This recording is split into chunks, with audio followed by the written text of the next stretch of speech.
Toward the end of last week, our clergy team got word that a member of our congregation, Erwin Mechol, had passed away at the age of 89.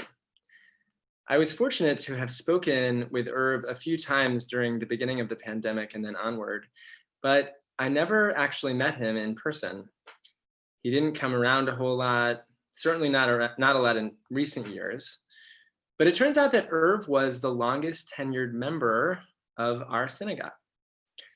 Born in Berlin in 1931, Irv came to the United States in 1939, almost at the very end of when emigration would have been possible, on what may even have been, according to his family, the last ship out of Germany.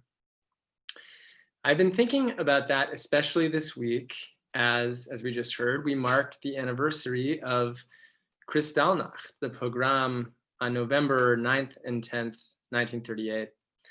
And I've wondered how the Mechol family endured that night and the months that followed. I know he was deeply scarred from the horrors he witnessed and experienced in Germany. But Irv never told me about that. He and his parents, both doctors, settled in Brooklyn and became members of Beth Elohim, which may have appealed to them given that German was still included in parts of synagogue life at the time. Decades later, as an adult, Irv joined the synagogue in his own right and retained membership even after moving to Manhattan. As one of his rabbis, I wish I could have known him better. And I share what I know of his story, both to remember Irv and to consider what kind of memories each of us shapes in the collective memory of our people and our congregation, even when some of our stories are concealed. At the outset of this week's Parsha, the text tells us that Sarah has died. The span of her life was 127 years, and Abraham came to mourn her.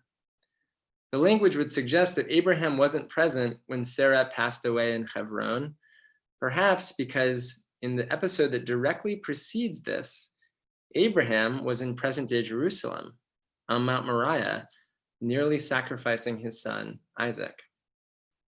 Even though Chayei Sarah is the only Torah portion to be named for a woman, the text offers us woefully little information about who she was or what she thought.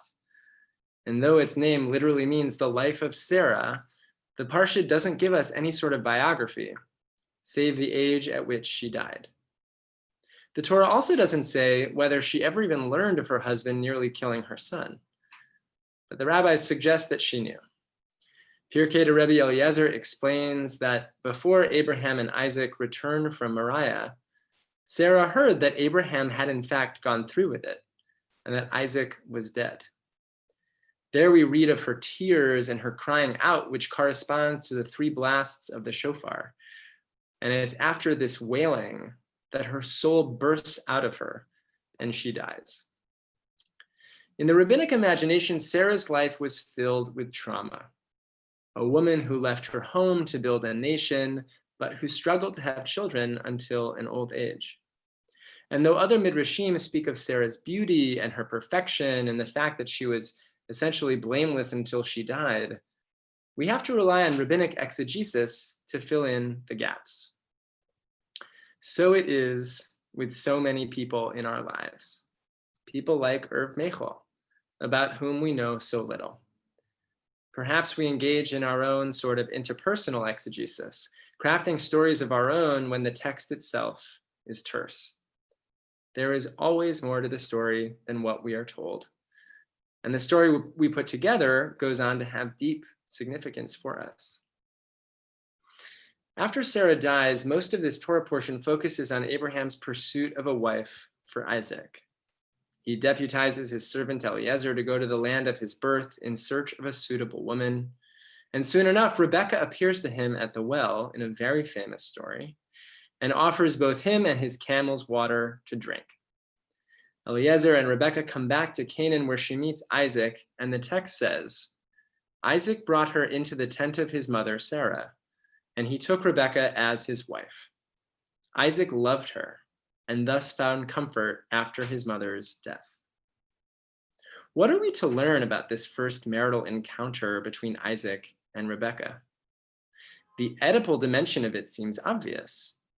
Perhaps we can read into this the experience of playing out our relationships with our parents, with our own romantic partners, and I'll let you do with that what you will. But the Hebrew of this last verse is phrased in a particular way. Vayinachem Yitzchak acharei imo. It literally says that Isaac was comforted after his mother, not necessarily after her death. The Zohar takes this and runs with it, suggesting that even after Sarah died, her image remained in her tent. Many midrashim focus on the strange phrasing of Chayei in the first verse of this parsha to imply that some part of her never actually died. And the Zohar posits that this image of Sarah suddenly became visible only to Isaac in this moment when he and Rebekah first make love. This reading leans into the fact that the verse does not say after her death, and seems to insist that Sarah herself was present for Isaac in his first evening together with Rebekah. For the Freudians among us, there's a Shabbos gift for you right there.